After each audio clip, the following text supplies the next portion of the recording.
So hello friends, welcome to CND academy. उम्मीद है आप सब बढ़िया होंगे। तो कमेंट में बताइए अपना हाल चाल, कैसे हो सब, कैसी चल रही है ज़िंदगी, लाइफ एंजॉय कर रहे हो या नहीं। देखिए यार, पढ़ाई करो। ये नहीं है कि सिर्फ पढ़ाई करनी है, सब कुछ छोड़ छाड़ के बोर होके बैठ जाना है रूम में बंद होके। पढ़ाई करो और साथ में ज़िंदगी भी जियो, क्योंकि ज़िंदगी हो सकता है आज है कल नहीं हो। तो ज़िंदगी को भी जियो, ऐश करो मज़े से। पढ़ाई भी ऐसे करो कि मज़ा आए ज़िंदगी में पढ़ाई करने का भी। तो बोरिंग कोई चीज़ भी मत बनाओ, इंटरटेन की तरह पढ़ाई को भी लो। देखिए, एक सिंपल फंडा में 8 घंटे पढ़ाई, 8 घंटे इंटरटेनमेंट, मज़े, ज़िंदगी जियो अपनी मस्त तरीके से और 8 घंटे सो जाओ। ठीक है, ये ज़िंदगी का फंडा रखिए, बहुत अच्छी ज़िंदगी गुजरेगी। ठीक है, तो चलिए आज फ्रेंड हम स्टार्ट कर रहे हैं जियोग्राफी। हमने ऑलरेडी 3 क्लासों में प्रीवियस ईयर क्वेश्चन जो है वो डिस्कस कर चुके हैं। एनडीए के जो एनडीए में हमने एनालिसिस कर लिया है कि कैसे क्वेश्चन जो है वो यूपीएससी पूछती है, उसका माइंडसेट कैसा रहता है क्वेश्चन पूछने पेपर डालते टाइम, और उसका डिफिकल्टी लेके वो चलती है पेपर में। तो ये सब हमने एनालिसिस कर लिया है, हमें गेस हो गया है कौन से टॉपिक से क्वेश्चन आएंगे और कौन से टॉपिक में से ज़्यादा क्वेश्चन आते हैं, किस टॉपिक की ज़्यादा वेटेज है, किसकी कम है। ये हमें अच्छे से पिछली क्लासों में जो है वो पता चल गया है। अगर आपने प्रीवियस क्लासेस नहीं देखी तो मैं आपको बोलूँगा कि पहले आप सिलेबस डिस्कशन वाली क्लास ज़रूर देखिए। प्रीवियस ईयर जो क्वेश्चन डिस्कस किए हैं उसकी क्लासें ज़रूर देखिए, मैं वीडियो के डिस्क्रिप्शन लिंक में दे दूंगा। अगर आपने नहीं देखी तो इसको स्किप मत कीजिए, तभी आपको अच्छे से समझ में आएगा। कोई भी फ्रेंड्स, जब आप स्टडी करते हो तो उसको ना बिल्कुल जीरो से लेके चलो। जब हम जीरो से लेके चलते हैं तो हमें सारी चीजें समझ में आती हैं। कभी भी आप किसी भी रास्ते पे आप आधे से चलना लगते स्टार्ट करते हो ना, तो उसमें अच्छे से पता नहीं चलता। जब हम स्टार्टिंग से चलेंगे, एक बेस तैयार होगा हमारा। जब नींव हमारी जो है, फाउंडेशन हमारी अच्छी होगी ना, वो अगर मजबूत होगी तो बिल्डिंग जो हमारी दीवारें हैं वो ऑलरेडी मजबूत रहेंगी। तो अगर आप फाउंडेशन बिल्कुल कमज़ोर है, वहाँ पे आप अच्छे से मेहनत नहीं करते, तो इन फ्यूचर हमारी जो बिल्डिंग होगी वो ऊपर से चाहे हम कितनी मजबूत कर लें, वो उसका कोई फायदा नहीं। जब अगर अर्थक्वेक आएगा या कोई सुनामी आएगी या कोई भी नेचुरल आपदा आएगी तो पहले फाउंडेशन ही गिरेगी। ठीक है, तो फाउंडेशन को मजबूत करना है पहले। अगर हमारी फाउंडेशन मजबूत है तो ऊपर हम नॉर्मल भी चीजें यूज करेंगे ना, यानी कि हम बाद में अगर आराम से भी पढ़ेंगे तो हमें वो चीज़ समझ आ जाएगी। ठीक है, थोड़ा सा भी देखेंगे, अगर टॉपिक आपको स्टार्टिंग में पता है कि क्या क्या चीज़ें हैं, अगर बेसिक से लेके चले हो तो आपको कोई प्रॉब्लम नहीं आने वाली इन फ्यूचर। तो देखिए फ्रेंड, आज स्टार्ट करते हैं हम जियोग्राफी। देखो यार, जियोग्राफी जो है ना वो बहुत बड़ा सब्जेक्ट है, लेकिन हमने इतना बड़ा नहीं पढ़ना। हमारे एग्जाम के पॉइंट ऑफ व्यू से जितना इंपॉर्टेंट है उतना ही पढ़ेंगे। जियोग्राफी पे भी डिस्कस करेंगे व्हाट इज जियोग्राफी। आज की जो क्लास है उसमें बहुत कुछ आपको सीखने को मिलेगा। जियोग्राफी क्या होता है, क्या ये कोई साइंस है, कोई आर्ट है, क्या चीज़ है, इस पे डिस्कस करेंगे। उसके बाद जियोग्राफी में हम देखेंगे एक्चुअल में जियोग्राफी की डेफिनेशन क्या होती है, जियोग्राफी में हम स्टडी क्या करते हैं, कितने टाइप के जियोग्राफी हैं। ठीक है, और जियोग्राफी में हम टॉपिक पढ़ेंगे आज लैटिट्यूड। ठीक है, कॉस्मोलॉजी का टॉपिक रहेगा। तो लैटिट्यूड के अंदर हम देखेंगे हमारे इंडिया की जो टाइम लाइन है वो क्या है, बहुत इंटरेस्टिंग टॉपिक होगा। जो हमारी कुछ लाइनें हैं जिनको हम लेके क्लाइमेट देखते हैं अपनी अर्थ पे, और बहुत चीज़ें हम, यानी कि जैसे हम कोई भी चीज़, जैसे हमारे विलेज में हमने मार्किंग करके रखी होती है कि यार वहाँ पे विलेज की हर छोटी छोटी जगह का नाम होता है, या किसी सिटी का हर छोटी छोटी जगह का नाम होता है। जैसे एक हमारी सोसाइटी होगी तो सोसाइटी में भी हम हाउस नंबर होता है। ठीक है, हाउस नंबर के अंदर जाओगे तो क्या होता है, कौन से बिल्डिंग में रह रहे हो, कौन से माले पे आप रह रहे हो। ठीक है, कौन से छत पे रह रहे हो, कौन से फ्लोर नंबर होंगे। फ्लोर नंबर पे भी फ्लोर में आप जाओगे तो वहां पे मार्किंग करके रखी होगी, यहाँ पे किचन है, यहाँ पे ड्राइंग रूम है, यहाँ पे गेस्ट रूम है। तो ऐसे करके हमने मार्किंग की हुई होती है ताकि हम एक एक्चुअल प्लेस पे पहुंच पाए। तो ऐसे ही हमने लैंड पूरी जो हमारी अर्थ है उसकी भी मार्किंग करके रखी हुई है, तो उसके बारे में आज हम डिस्कस करेंगे। बहुत मज़ा आने वाला है क्लास में। तो क्लास शेयर कीजिएगा, सबको सब्सक्राइब कीजिए अगर अभी तक आपने चैनल सब्सक्राइब नहीं किया। और जहाँ पे आपको कंप्लीट एनडीए, सीडीएस और पीसीएस के कोर्स दिए जा रहे हैं। In future C&D academy other courses भी लेके आ रही है। जो भी गवर्नमेंट जॉब की वैकेंसीज आएंगी सेंट्रो या स्टेट लेवल पे, तो उसके भी यहाँ पे कोर्सेज करवाए जाएंगे free of cost with notes and with personal guidance. तो देखिए फ्रेंड्स, जियोग्राफी में मेनली 3 ब्रांचेस आती हैं। अगर हम जियोग्राफी देखें तो जियोग्राफी में 3 ब्रांचेस आती हैं। एक आता है इंडियन जियोग्राफी, ठीक है, इंडियन जियोग्राफी। दूसरी आती है फिजिकल जियोग्राफी और तीसरी आती है वर्ल्ड जियोग्राफी, ठीक है, वर्ल्ड जियोग्राफी। ऐसे तो बहुत सारी आती हैं। अगर जियोग्राफी में देखिए तो ह्यूमन जियोग्राफी आती है, वर्ल्ड जियोग्राफी आती है, फिजिकल जियोग्राफी आती है। उसके बाद बहुत सारी जियोग्राफीज आती हैं, ठीक है। जियोग्राफी के अंदर अगर हमने पीएचडी या मास्टर करनी हो तो नंबर ऑफ जियोग्राफीज आ जाएंगे। बट जो कम्पिटिटिव एग्जाम में पूछे जाते हैं ना, वो ये है Indian geography, physical geography and world geography. But हमारे जो एनडीए के एग्जाम में वर्ल्ड जियोग्राफी से बहुत कम आता है, रेयरली एक आधा क्वेश्चन आ जाता है। इसको हम पढ़ेंगे, स्किप नहीं करेंगे, बट करंट के पॉइंट ऑफ व्यू से पढ़ेंगे। जो चीजें करंट में चल रही होंगी उसके पॉइंट ऑफ व्यू से पढ़ेंगे, तो इसको वहां कवर करेंगे। हमें पढ़ना है mainly physical geography and Indian geography पहले, जहां से हमारे सबसे ज्यादा क्वेश्चन आते हैं। लगभग लगभग 10-15 से 20 क्वेश्चन रहते हैं एवरी ईयर एनडीए के एग्जाम में। 15 से 20 क्वेश्चन में से जो है 7-8 रहते हैं फिजिकल जियोग्राफी से और 7-8 ही इंडियन जियोग्राफी से रहते हैं। लगभग 50-50% रहते हैं, ठीक है। तो पहले हम ना फिजिकल जियोग्राफी पढ़ेंगे। अब फिजिकल जियोग्राफी क्यों पढ़ना है, आप पूछोगे इंडियन जियोग्राफी क्यों नहीं पढ़ रहे। देखो, इंडियन जियोग्राफी हम जब पढ़ेंगे तो इंडियन जियोग्राफी को भी हम 2-3 पार्ट में डिवाइड करके पढ़ेंगे। एक इंडियन फिजिकल जियोग्राफी, एक इंडियन क्लाइमेटोलॉजी, क्लाइमेट के हिसाब से इंडियन को पढ़ेंगे, और एक हम पढ़ेंगे इंडियन के इंडिया में नेचुरल रिसोर्सेज कहाँ कहाँ मिलते हैं। तो जो फिजिकल जियोग्राफी है एनडीए का, सॉरी इंडिया का जो फिजिकल जियोग्राफी है, और इंडिया के में जो क्लाइमेटोलॉजी हम पढ़ेंगे, इंडिया का जो ओशन के बारे में हम डिस्कस करेंगे, तो वो चीजें हमें तभी समझ आएगी जब हमने फिजिकल जियोग्राफी पढ़ रखा होगा तो, ठीक है। इसलिए फिजिकल जियोग्राफी मस्ट है पहले पढ़ना। तो हम स्टार्ट करेंगे फिजिकल जियोग्राफी से। हमने जियोग्राफी में कितने जियोग्राफी पढ़ने हैं, एक इंडियन जियोग्राफी और एक फिजिकल जियोग्राफी। पहले हम पढ़ेंगे फिजिकल जियोग्राफी, उसके बाद हम पढ़ेंगे इंडियन जियोग्राफी, ठीक है। और उसके बाद हम करंट से रिलेट करके जो चीजें करंट में चल रही होंगी वो हम पढ़ेंगे किसमें, वर्ल्ड जियोग्राफी में। तो वर्ल्ड जियोग्राफी हमारा बहुत छोटा टॉपिक रहने वाला है, 2-3 लेक्चर में हमारा कवर हो जाएगा मोस्टली। फिजिकल जियोग्राफी में सबसे ज्यादा टाइम लगने वाला है और उससे कम लगेगा इंडियन जियोग्राफी में, ठीक है। इंडियन और फिजिकल में लगभग सेम ही लगेगा। मैं कोशिश करूंगा कि फिजिकल जियोग्राफी जो है वो 15 से 20 लेक्चर में खत्म कर दें। 20-25 से ज्यादा, 30 से ज्यादा नहीं लेके जाएंगे। और जो हमारा इंडियन जियोग्राफी है 25-30 में वो कर दें। लगभग 50-60 लेक्चर लगते ही लगते हैं, आप जितना मर्जी कम कर लो। हमने चीजें स्किप नहीं करनी, सब कुछ पढ़ना है। तो टाइम हमारे पास अभी है, डोंट वेरी। अगर हम 40-50 लेक्चर भी लेके चलेंगे ना, 40-45 लेक्चर में हम टोटल कवर कर देंगे, 45 से 50, तो 50 भी हम लेके चलेंगे तो हमारे पास लगभग लगभग अभी कितने महीने हैं, 4-5 महीने। तो 4 महीने में 120 दिन में हम जियोग्राफी, हिस्ट्री, पॉलिटी और हमारा करंट अफेयर्स खत्म हो जाएंगे। टेंशन नहीं करनी, कोर्स को ऐसे डिजाइन करेंगे कि खत्म भी हो जाए और कोई चीजें स्किप भी ना हो। तो देखिए फिजिकल जियोग्राफी में क्या क्या आता है, पहले ये देखते हैं। फिजिकल जियोग्राफी में हम पढ़ेंगे मेनली कॉस्मोलॉजी, ठीक है। व्हाट इज कॉस्मोलॉजी, इस पे हम डिस्कस करेंगे। कॉस्मोलॉजी के बाद हम पढ़ेंगे जियोमार्फोलॉजी, जियोमार्फोलॉजी के बाद क्लाइमेटोलॉजी एंड ओशियोनोग्राफी। ये 4 मेन सब टॉपिक रहने वाले हैं फिजिकल जियोग्राफी में। हमने क्वेश्चन में एनालिसिस किया था कि सबसे ज्यादा जो टॉपिक हैं, सबसे ज्यादा जो क्वेश्चंस हैं वो आ रहे हैं इस टॉपिक से। तो हमारा सबसे इंपॉर्टेंट जो टॉपिक है नंबर 1 पे वेटेज के हिसाब से आता है, वो आता है जियोमार्फोलॉजी। उसके बाद दूसरे नंबर पे आ रहे थे, लगभग दूसरे और तीसरे पे क्लाइमेटोलॉजी और कॉस्मोलॉजी से आ रहे थे।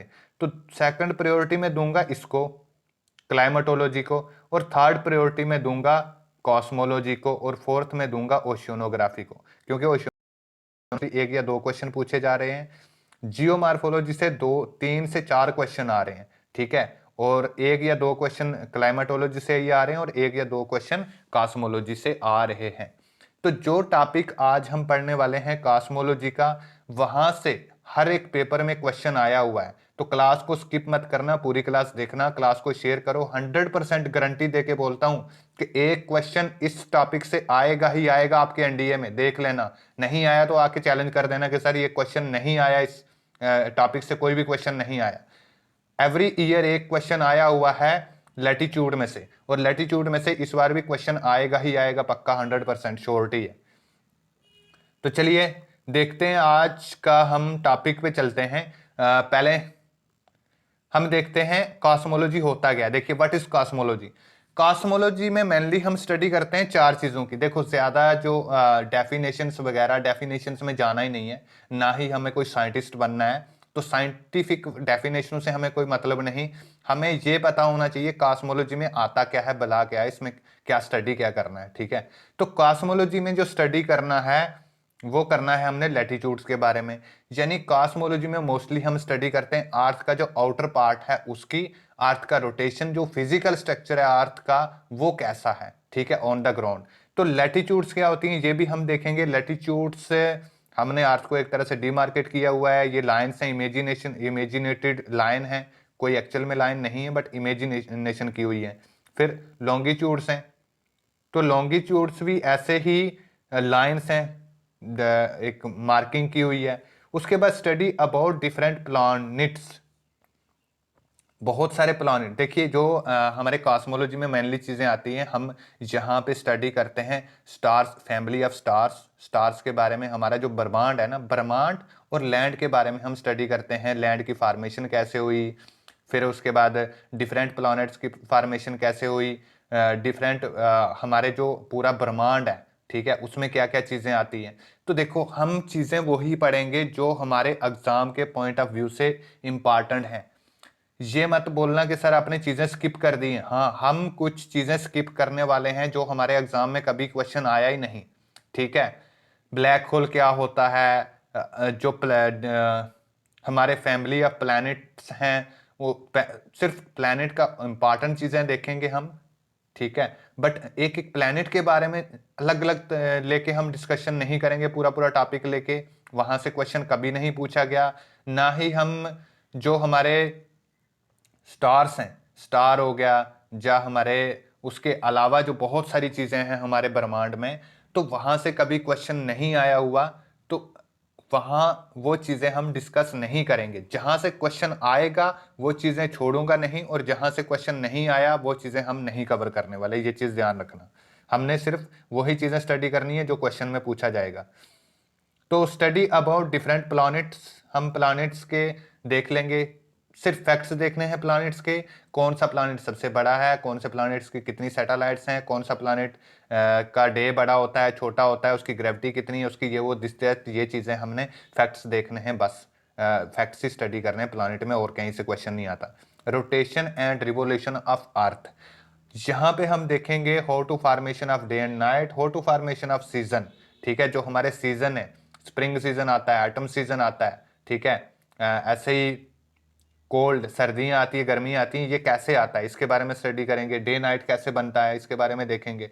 तो ये सारी चीज़ें इसमें स्टडी होंगी जहाँ से क्वेश्चन आता है। सबसे 100% क्वेश्चन यहाँ से और यहाँ से आता है, लैटिट्यूड और लॉन्गिट्यूड से। यहाँ से आने के 1-2 बार क्वेश्चन आया तो इसको भी नहीं छोड़ेंगे, और इसमें से अभी तक क्वेश्चन मैंने नहीं देखा, ठीक है। इन फ्यूचर हो सकता है कुछ पिछले पेपर में आए हों क्वेश्चन, 1 आध बार आया है यहाँ से भी क्वेश्चन। तो जो जो जैसे इंपॉर्टेंट है, इसमें भी कॉस्मोलॉजी में सबसे ज़्यादा जो वेटेज है वो लैटिट्यूड की है और लॉन्गिट्यूड की है। तो पहले हम वही टॉपिक कवर करेंगे, ठीक है।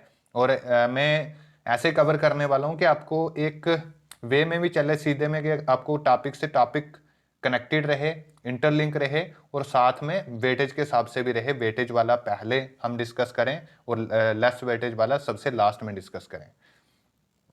तो चलिए पहले हम देखते हैं व्हाट इज जियोग्राफी, ठीक है। जियोग्राफी होता क्या चीज है। अब वीडियो को आप मुझे बता सकते हो, कोई कमेंट में लिखो व्हाट इज जियोग्राफी, ठीक है। जियोग्राफी है चीज क्या एक्चुअल में। डेफिनेशन देखें तो डेफिनेशन से ये बोला जाता है, geography is a study of place, किसी प्लेस की हम स्टडी करते हैं। रिलेशनशिप बिटवीन पीपल, उस प्लेस का लोगों के साथ क्या रिलेशन है उसकी, और इन्वायरमेंट्स के साथ क्या रिलेशन है उसकी। सिंपल वे में, सिंपल लफ्जों में बताऊं, सिंपल वर्ड्स में हम बताएं अगर, तो जियोग्राफी होता है हमारी अर्थ में, ठीक है, हम सबसे पहले अर्थ की स्टडी करते हैं। अर्थ के अराउंड जितना ब्रह्मांड है, ठीक है, ब्रह्मांड में जो भी चीजें हैं, ठीक है, सब कुछ वो चीजें, स्टार्स, प्लैनेट जितने भी हैं उसकी स्टडी करते हैं।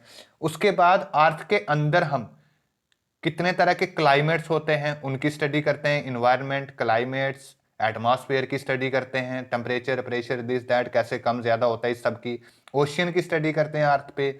डिफरेंट लैंड मास की स्टडी करते हैं, वो लैंड मास बनता कैसे है, उसके क्या फायदे हैं, क्या नुकसान है, ठीक है। फिर डिफरेंट प्लेसेस में जो लैंड है, उस लैंड पे डिफरेंट प्लेसेस जो प्लान कैसे बनते हैं, उन प्लान्स का ह्यूमन बीइंग के साथ क्या कनेक्शन है, जो डिफरेंट नेचुरल रिसोर्सेज हैं वो कैसे बनते हैं, उनकी फार्मेशन कैसे होती है, वो नेचुरल रिसोर्सेज हमारे लिए बेनिफिटेड कैसे हैं, और हम वो कहाँ से कलेक्ट कर सकते हैं, कैसे कलेक्ट करेंगे। तो ये सारी चीज़ें हम यहाँ पे डिस्कस करते हैं, और कुछ भी चीज़ें नहीं हैं। जियोलॉजी भी, geology is a part of geography. ऐसे जियोग्राफी की बहुत सारी ब्रांचेस हैं, बट जियोलॉजी बोला जाता है स्टडी ऑफ अर्थ। तो सिर्फ हम अर्थ की जब स्टडी करते हैं तो उसको जियोलॉजी बोलते हैं। जब फॉर्मेशन ऑफ अर्थ की जब बात करते हैं तो जियोमॉर्फोलॉजी बोलते हैं। ऐसे ही कॉस्मोलॉजी इसमें आता है, क्लाइमेटोलॉजी की में इसकी स्टडी करते हैं। तो ये होती है जियोग्राफी मेनली। सिंपल वर्ड्स में एक ही चीज याद रखिए, जियोग्राफी होता है जब हम अपनी अर्थ की स्टडी करें, अर्थ के अराउंड जितनी भी चीजें हैं, स्पेस हो गया, स्टार्स हो गए, डिफरेंट प्लैनेट्स होंगे, हमारा ब्रह्मांड हो गया, इस सब की जब हम स्टडी करते हैं, ये भी जियोग्राफी में आता है। अर्थ के अंदर जब हम छोटी छोटी प्लेस और उससे उसके जो उस प्लेस के रिलेशन ह्यूमन बीइंग के साथ हैं, इन्वायरमेंट के साथ हैं, वहां का इन्वायरमेंट कैसा होगा, क्लाइमेट कैसा होगा उस प्लेस का, उसकी जब स्टडी करते हैं, और ओशियनोग्राफी की जब ओशियन की हम स्टडी करते हैं, तो इसी चीज को हम बोलते हैं जियोग्राफी। ठीक है, उम्मीद है कि आपको समझ आ गया होगा व्हाट इज जियोग्राफी। तो चलिए नेक्स्ट स्लाइड पे चलते हैं। आज का जो हमारा टॉपिक है, कॉस्मोलॉजी के अंदर हम टॉपिक पढ़ने वाले हैं। देखिए, जब हम कॉस्मोलॉजी अभी पढ़ रहे हैं, जब हम जियोमॉर्फोलॉजी पढ़ेंगे तो उसमें मैं टॉपिक बताऊंगा कौन कौन से हैं। उसके बाद क्लाइमेटोलॉजी पढ़ेंगे तो उसमें भी टॉपिक डिस्कस करेंगे, सब टॉपिक कौन कौन से हैं, कहाँ से क्वेश्चन आने वाले हैं, और जियो ऐसे ही ओशियनोग्राफी से भी। बट अभी जो है वो हम पढ़ते हैं कॉस्मोलॉजी का first topic, what is latitudes. ठीक है, लैटिट्यूड होता क्या है। सबसे पहले आप ये वाली पिक्चर देखिए, ठीक है, these are latitudes, these are latitudes, ठीक है, ये होती हैं लैटिट्यूड्स। जब हम अर्थ में कोई डीमार्केशन करते हैं, कोई मार्क करते हैं कि भाई ये जगह अर्थ की ये है, ठीक है, ये है। अब देखो यार, ये लैटिट्यूड्स बनाई क्यों गई, इनके पीछे क्या कारण था, क्या इतना साइंटिस्ट को पड़ा था कि लैटिट्यूड्स बनानी ही बनानी है। अब इसके पीछे कारण क्या था। देखिए, अगर हमने कोई रूम बनाया, फॉर एग्जांपल हमने मकान बना लिया, अब इस मकान में हमने कोई रूम या कोई मार्केशन ही नहीं किया, हमने क्या किया, 5 रूम बना दिए, 4 रूम बना दिए। अब 4 रूम में से आपने किसी को भेजना है, बाहर खड़े हो, जहां पे खड़े हो, आपका फ्रेंड आया, उसको पता ही नहीं है आपके रूम में 4 रूम है, उसको पता है आपने किसी एक रूम में यहाँ पे अपनी कोई चीज रखी है, यहाँ पे आपने अपनी बुक रखी है, तो आपने उसको बोला कि जा यार अंदर से ना मेरी बुक लेके आ। अब वो चारों रूम में उसको ढूंढना पड़ेगा, तब जाके बुक मिलेगी। आप, वो पूछेगा बुक कहाँ है, आप बोलोगे कि अंदर रूम में है, ठीक है। अब 4 रूम है, वो इस रूम में भी ढूंढेगा, इसमें भी ढूंढेगा, इसमें भी ढूंढेगा, तो फिर जाके उसको बुक मिलेगी। अब उसको 4 रूम में घूमना पड़ेगा। ऐसे ही था, अगर हमारी अर्थ पे कोई डिमार्केशन नहीं होता तो हमें पूरी अर्थ ढूंढनी पड़ती, हाँ भाई ये फिर जाके वो चीज़ मिलती। तो ये बहुत डिफिकल्ट था, बहुत मुश्किल था, टाइम कंज्यूमिंग था। तो सेम ऐसे ही जो घर वाली मैंने आपको एग्जांपल दी है, ऐसे ही होता है अर्थ पे। अब हम घर में क्या करते हैं, घर में हम रूम बनाते हैं तो हम रूम का नाम रख देते हैं। जैसे हमने एक रूम का नाम रख देंगे ये हमारी किचन है, ठीक है, एक का हम नाम रख देंगे ये हमारी लॉबी है, अगर थोड़ी खुली हुई है जैसे, तो एक का हम रख देंगे बेडरूम, एक का हम रख देंगे छोटा बेडरूम या बड़ा बेडरूम, या फिर हम यहाँ पे रख देंगे हम गेस्ट रूम, ठीक है। तो ऐसे करके हम अलग अलग नाम दे देते हैं और उसी तरह से हम इसको क्या करते हैं, सजा भी देते हैं। जहां हमारा बेडरूम होगा हाँ वहां पे बेड लगे होंगे, जहां किचन होगी वहां बर्तन वर्तन पड़े होंगे, तो लॉबी होगी तो खाली एरिया होगा बैठने वाला। अब हम जैसे ही हमारा दोस्त आएगा, आपका फ्रेंड आएगा, आप उसको बोलोगे जा भाई अंदर बेडरूम में पड़ी है बुक और लेके आ जा, तो वो तुरंत ही जाएगा बेडरूम में, उसको पता है ये बेडरूम है, तो बेडरूम से वो उठाएगा और लेके आ जाएगा। टाइम भी बच जाएगा और वो स्ट्रेट फॉरवर्ड उसको पता चल जाएगा कि आप कहाँ पे आपने चीज रखी है और कहाँ से मंगा रहे हो। तो ये होगा सबसे बड़ा फायदा, ठीक है। इसीलिए हमने क्या किया, साइंटिस्ट को अर्थ पे अलग अलग जगह का करना थोड़ा मुश्किल था, उस जगह को मार्किंग करना, उस जगह के बारे में किसी को बताना हो तो बहुत मुश्किल था। इसलिए अर्थ को ना क्या किया, बहुत डिफरेंट लैटिट्यूड्स में बांट दिया।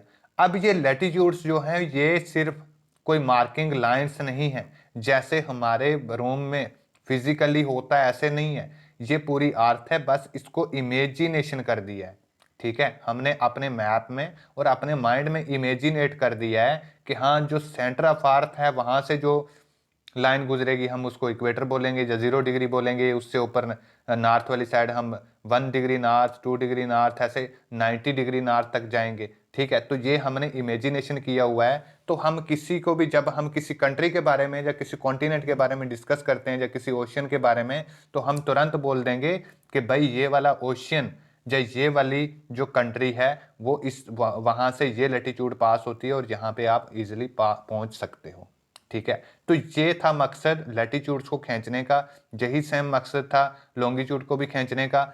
अब लैटिट्यूड से एक चीज और सॉल्व होती है बहुत इजी, यहां से एक प्लेस से दूसरी प्लेस के बीच में अगर डिस्टेंस निकालना है, आपके पास कोई फोन या गूगल मैप नहीं है, आपको कोई बताने वाला नहीं कि इस प्लेस से इस प्लेस के बीच में कितना डिस्टेंस है, तो डोंट वेरी, ये वाला मेथड लगा के आप 2 मिनट में सॉल्व कर सकते हो। जैसे फॉर एग्जांपल आप चेन्नई में खड़े हो और आपको जाना है श्रीनगर, आपको ये पता ही नहीं है भाई श्रीनगर और चेन्नई के बीच में डिस्टेंस कितना है, कोई फोन नहीं, कोई कुछ नहीं, कोई बताने वाला नहीं, किसी को नहीं पता, कोई आपकी लैंग्वेज ही नहीं समझता, ना आपके पास गूगल मैप है। तो आपको अगर ये नॉलेज होगी तो आप 2 मिनट में सोल्यूशन निकाल के आप पहुंच जाओगे कहाँ पे, सॉरी आपको पता चल जाएगा 2 मिनट में कि इतने किलोमीटर है चेन्नई से श्रीनगर, ठीक है। तो चलिए अभी हम स्टडी करते हैं 1 बाय 1 इसकी लैटिट्यूड्स क्या है। तो अगर लैटिट्यूड्स की मैं देखूं डेफिनेशन, तो है latitude is a geographical coordinate the specifies A point on the earth, specifies a point on the earth surface, it tells where a point is either north or south, ठीक है।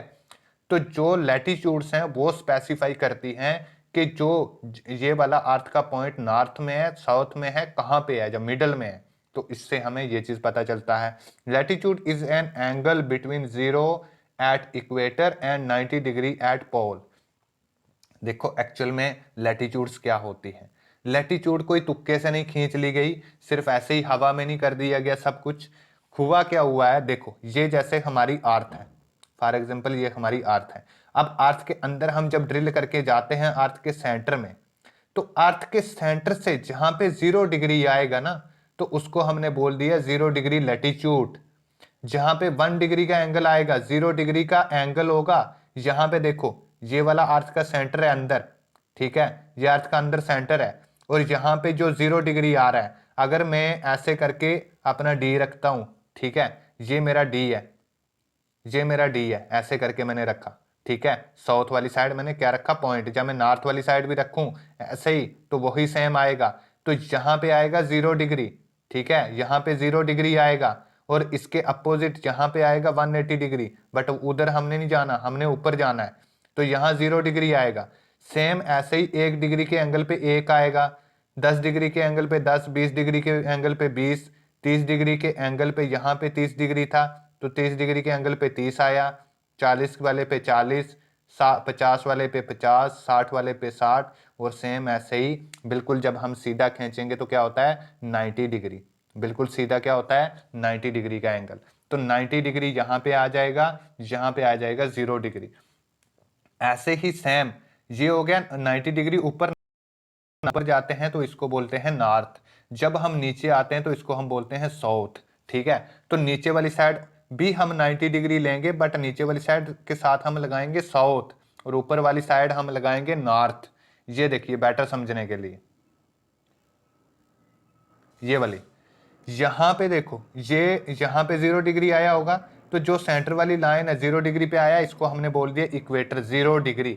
इसके साथ ना तो नॉर्थ लगेगा ना साउथ लगेगा, क्योंकि ये न्यूट्रल है, ठीक है, सेंटर में आ रही है।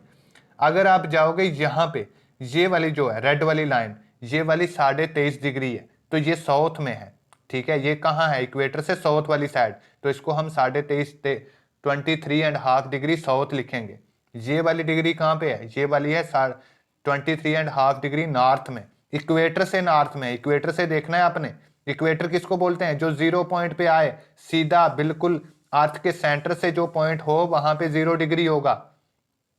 तो 0 डिग्री से 23 डिग्री नॉर्थ की ओर है, फिर ये वाला 66 डिग्री ये भी नॉर्थ की ओर है, ये वाला 90 डिग्री ये भी नॉर्थ की ओर है, ठीक है। ऐसे ही नीचे साउथ की ओर है, नीचे अगर जाओगे तो साउथ की ओर आएगा, ऊपर जाओगे तो नॉर्थ की ओर आएगा। वापस चलते हैं अपनी स्लाइड पे, ये देखो अब ये खींचा हुआ है, आपको पता चल गया होगा, जो अर्थ का सेंटर है, सेंटर से जो अर्थ का एंगुलर डिस्टेंस होता है, जो एंगल आएगा, उसी एंगल को 0 डिग्री एंगल को 0 डिग्री लैटिट्यूड बोला गया है, 1 डिग्री एंगल को 1 डिग्री लैटिट्यूड, और 0 से ऊपर तक 90 डिग्री आएगा, 90 ही नीचे आएंगी, 90 ही लैटिट्यूड नीचे आएंगी। तो टोटल लैटिट्यूड कितनी हो गई, 90 हो गई 0 डिग्री से ऊपर, प्लस 90 हो गई 0 डिग्री से नीचे, और प्लस 1 ये वाली 1 हो गई जो 0 डिग्री वाली है, जो कि बिल्कुल न्यूट्रल है। तो टोटल कितनी हो गई 181, ये याद रखना। टोटल लैटिट्यूड 180 मत बोलना, 181 होगी, 90 ऊपर 90 नीचे और 1 जो 0 डिग्री वाली है। आई होप कि आपको समझ आ गया होगा। अगर समझ फिर भी ना आए तो कमेंट बॉक्स में क्वेश्चन कीजिए कि सर ये वाला टॉपिक इसमें से हमें समझ नहीं आया, ये वाली चीज, तो इसको समझाइए, मैं दोबारा से नेक्स्ट क्लास में डिस्कस करूंगा। अगर ये आपको समझ आ गया होगा, 0 एट इक्वेटर को हम 0 बोलते हैं और 90 डिग्री साउथ पे हम साउथ और नॉर्थ बोलते हैं। It is an angular measurement that usually expressed in degree and denote by the Greek letter lambda. हम ये जो डिग्री होती है, 0 डिग्री 1 डिग्री 2 डिग्री, इसको हम डिनोट करते हैं lambda. Lambda is a Greek letter, ठीक है। Latitude is the angular distance of point measure degree from the center of the earth on the surface of earth. जो earth का centre है, ठीक है, वहां से एंगुलर डिस्टेंस हम मेजर करते हैं, यहाँ 0 degree 1 degree 2 degree so 90 degree यहाँ पे, तो नीचे 90 डिग्री साउथ आएगा, ऊपर 90 डिग्री नॉर्थ। आई होप कि आपको अंडरस्टैंड हो गया होगा लैटिट्यूड्स हम कैसे खींचते हैं और लैटिट्यूड का खींचने का क्या तरीका रहता है हमारा, और उसको हमने कैसे इमेजिनेशन किया हुआ। हमने इमेजिनेशन किया हुआ है एंगुलर डिस्टेंस से, सेंटर ऑफ अर्थ के एंगुलर डिस्टेंस से।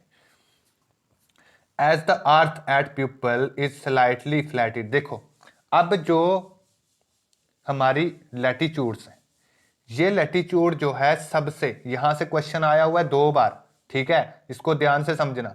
जो सबसे सेंटर है, देखो हमारी अर्थ की शेप कैसी है, हमारी अर्थ की जो शेप है वो है सेंटर से थोड़ी ज्यादा, 1 मिनट, सेंटर से थोड़ी ज्यादा, सेंटर से क्या है, ज्यादा चौड़ी है। और जो आप ये वाले देखोगे जहां पॉइंट है, फ्लैट है, ये देखो, ये देखो, यहां से फ्लैट है, यहां से भी फ्लैट है।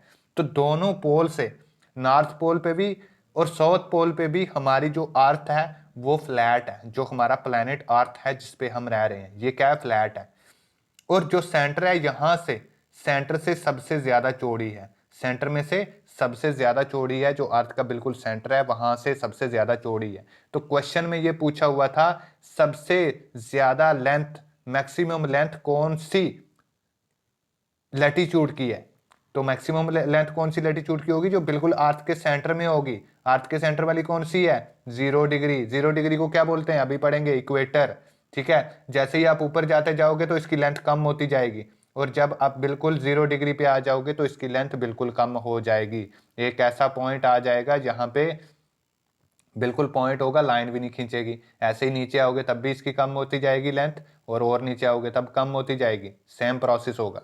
तो सबसे लेंथिस्ट कहाँ पे होती है? 0 डिग्री पे। अभी हम एक बार और देख लेते हैं। फॉर एग्जाम्पल देखिए, अब हम देखते हैं दो लैटिट्यूड के बीच में कितनी लाइनें होती हैं। ये देखो, इस पे चलते हैं। ये देखिए, मेनली टोटल मैंने बात की है, कितनी लैटिट्यूड्स होती हैं? टोटल लैटिट्यूड्स होती हैं हमारी 181, ठीक है, एक 0 डिग्री। जो सबसे लॉन्गेस्ट लैटिट्यूड होती है, longest latitude is 0 degree. 0 degree को हम क्या बोलते हैं? इक्वेटर। 0 डिग्री को क्या बोलते हैं? इक्वेटर, ठीक है। 0 डिग्री भी इसको बोलते हैं और इसका ऑफिशियल नेम है इक्वेटर। उसके बाद जो इंपॉर्टेंट हमारी लैटिट्यूड होती है वो होती है, दीज आर इंपॉर्टेंट लैटिट्यूड्स, ठीक है। टोटल लैटिट्यूड्स दे देखो, छोटी छोटी और बहुत सारी हैं। टोटल लैटिट्यूड्स 90 होंगी, सभी इंपॉर्टेंट नहीं है, सभी के अलग अलग नाम नहीं है, बस जो इंपॉर्टेंट लैटिट्यूड्स हैं उनके ही नाम है। जो कि टोटल 5 लैटिट्यूड्स हैं जिनके इंपॉर्टेंट नाम्स हैं। टोटल 7 हैं, बट जो लाइन है, लैटिट्यूड लाइन्स, वो 5 हैं। सबसे लेंथिस्ट जो लाइन है, लॉन्गेस्ट लाइन है, वो है इक्वेटर। अर्थ के सेंटर में है ये। उसके बाद अगर हम ऊपर जाएं 23.5 डिग्री नॉर्थ में, तो इस लाइन का नाम है tropic of cancer. 23.5 degree, 23.5 degree north में इसको बोला जाता है ट्रॉपिक ऑफ कैंसर, ठीक है। और इससे ऊपर जाएं तो 66.5 डिग्री नॉर्थ में इसको बोला जाता है आर्कटिक सर्कल। इसको क्या बोला जाता है? Arctic circle. जिस रीजन को बोला जाता है आर्कटिक, और के नाम से इसको आर्कटिक सर्कल बोलते हैं। और सबसे ऊपर 90 डिग्री नॉर्थ, इसको क्या बोलते हैं? 90 डिग्री नॉर्थ। क्या बोलते हैं? 90 डिग्री नॉर्थ। इसका कोई स्पेसिफिक नाम नहीं है, स्पेसिफिक नाम ये 3 है। सबसे सेंटर वाली को इक्वेटर, इक्वेटर से 23.5 डिग्री नॉर्थ में ट्रॉपिक ऑफ कैंसर, और 66.5 डिग्री नॉर्थ में आर्कटिक सर्कल। ऐसे ही हम नीचे देखेंगे साउथ में, साउथ में 23.5 डिग्री साउथ वाली को बोला जाता है ट्रॉपिक ऑफ कैप्रिकॉर्न। इसको ट्रॉपिक ऑफ कैंसर और इसको ट्रॉपिक ऑफ कैप्रिकॉर्न, ठीक है। और अगर 66.5 डिग्री साउथ में मैं देखूं तो इसको बोला जाता है अंटार्कटिक सर्कल। यहाँ पे अंटार्कटिका है, ठीक है। यहाँ ऊपर आर्कटिक रीजन है, बहुत न्यूज में रहता है, जहाँ रशिया से ऊपर वाला रीजन है, और अंटार्कटिका होता है नीचे। इन दोनों पे, आर्कटिक और अंटार्कटिका में हमेशा बर्फ रहती है, ठीक है। जहाँ पे कोई कंट्री नहीं है और ना ही इतने ज्यादा लोग रहते हैं, बस रिसर्च वगैरह वाले लोग होते हैं जो साइंटिस्ट वगैरह हैं, और कोई नहीं रहता। तो इसको हम बोलते हैं 66.5 डिग्री साउथ को अंटार्कटिक सर्कल, और सबसे जो नीचे उसको जीरो हम क्या बोलते हैं? 90 डिग्री साउथ, सदर्न पोल। इसको नॉर्थन पोल और इसको सदर्न पोल। 90 डिग्री साउथ को सदर्न पोल और 90 डिग्री नॉर्थ को नॉर्थन पोल, ठीक है। अब आपने ये 4-5 लाइनों के नाम याद रखने हैं। सबसे पहले इक्वेटर, 0 डिग्री को बोलते हैं इक्वेटर। 23.5 डिग्री नॉर्थ को बोलते हैं tropic of cancer. 23.5 degree south को बोलते हैं tropic of Capricorn. 66.5 degree north को बोलते हैं आर्कटिक सर्कल, और 66.5 डिग्री साउथ को बोलते हैं अंटार्कटिक सर्कल। अब जो इनके बीच में रीजन आता है, ये वाला रीजन, एक मिनट मैं आपको हाईलाइट करके बताता हूं। फॉर एग्जाम्पल ये वाला रीजन, कौन सा? जो रीजन ये वाला है, ये वाला ट्रॉपिक ऑफ कैंसर और ट्रॉपिक ऑफ कैप्रिकॉर्न के बीच में, जो इक्वेटर से ऊपर और इक्वेटर से नीचे, इसको हम इक्वेटोरियल रीजन भी बोलते हैं और इसको ट्रॉपिकल रीजन भी बोला जाता है। यहाँ पे होता है ट्रॉपिकल क्लाइमेट, ठीक है। कौन सा क्लाइमेट होता है? ट्रॉपिकल या इक्वेटोरियल क्लाइमेट। ट्रॉपिकल रीजन और इक्वेटोरियल रीजन इसी को बोलते हैं, याद रखना, ट्रॉपिकल एंड इक्वेटोरियल रीजन। अब सेकंड बताता हूं मैं आपको, ये वाला जो रीजन है, इस रीजन को, ये जो ट्रॉपिक ऑफ कैंसर और आर्कटिक सर्कल के बीच में, और ट्रॉपिक ऑफ कैप्रिकॉर्न और अंटार्कटिक सर्कल के बीच में, ऊपर भी और नीचे भी, ठीक है। इन दोनों रीजन को बोलते हैं टेम्परेट जोन या टेम्परेट क्लाइमेट। इसको क्या बोलते हैं? Temperate region. इन दोनों को, जो येलो वाले इनको टेम्परेट रीजन, और जो रेड वाला है इस रीजन को क्या बोलते हैं? ट्रॉपिकल रीजन या इक्वेटोरियल रीजन। और उससे ऊपर वाले को नॉर्थ और साउथ पोल, नॉर्दर्न रीजन और सदर्न रीजन, ठीक है। तो आई होप आपको समझ में आ गया होगा। ये वाला चीज़ हम क्लाइमेट में ही पढ़ेंगे, क्लाइमेटोलॉजी में अच्छे से डिस्कस करेंगे, बस यहाँ पे थोड़ा सा बेसिक अंडरस्टैंडिंग जो है वो ले लो। तो अब देखिए, अब हम डिस्कस करते हैं कि अगर हमने किसी दो प्लेस के बीच में डिस्टेंस फाइंड करना है, ठीक है, कोई दो प्लेस हैं, जैसे फॉर एग्जांपल यहाँ से लैटिट्यूड में से क्वेश्चन आता है कि find distance between two places. तो लैटिट्यूड हमारे इस काम भी आती है, अगर हमने किसी एक जगह से दूसरी जगह में डिस्टेंस फाइंड करना है तो इससे हम इजिली फाइंड आउट कर सकते हैं। कैसे? जैसे ये हमारी अर्थ है, तो ये जो लैटिट्यूड है, एक लैटिट्यूड के बीच एक और दूसरी लैटिट्यूड के बीच में, किसी दो लैटिट्यूड के बीच में डिस्टेंस होता है कितना? 111 किलोमीटर। 111 किलोमीटर, यानी कोई दो लैटिट्यूड 1 या 2, 2 या 3 में भी 111 किलोमीटर होगा। 89 टू 90 के बीच, दो लैटिट्यूड के बीच में जो डिस्टेंस है वो होता है 111 किलोमीटर या 69 माइल्स। ठीक है, ये याद रखना। अब हमें इजिली हम फाइंड आउट कर सकते हैं इस मेथड से, अगर हमारे पास कोई भी साधन ऐसा नहीं जिससे हम देख पाए कि कितना डिस्टेंस है एक प्लेस से दूसरे प्लेस तक, या हमें कोई बताने वाला नहीं, तो हम इजिली ये मेथड यूज करके पता कर सकते हैं। फॉर एग्जाम्पल, हमें किसी ने पूछा कि इक्वेटर से 90 डिग्री नॉर्थ, तो सीधा आपने क्या करना है, इक्वेटर टू 90 डिग्री, इक्वेटर कितने हैं? 0 डिग्री नॉर्थ, 0 डिग्री और 90 डिग्री नॉर्थ। अब 0 टू 90 डिग्री कितनी लैटिट्यूड्स आएंगी? 0 टू 90 डिग्री आएंगी 91। ठीक है, एक 0 वाली और दूसरी 90, 91 हो गई। अब ये 91 लैटिट्यूड में कितने डिस्टेंस होंगे अलग अलग? 91 लैटिट्यूड हैं, 91 लैटिट्यूड में कितने डिस्टेंस होंगे? 90। ठीक है, एक तो अलग होगी, जैसे ये 3 लैटिट्यूड है तो 3 में डिस्टेंस कितने? 1 और 2, तो ऐसे ही 90 डिस्टेंस होंगे। अब 90 डिस्टेंस को हमने क्या करना है? 90 को मल्टीप्लाई कर देना है 111 से। 111 से जब हमने मल्टीप्लाई किया तो आंसर आ जाएगा लगभग 10,000 किलोमीटर।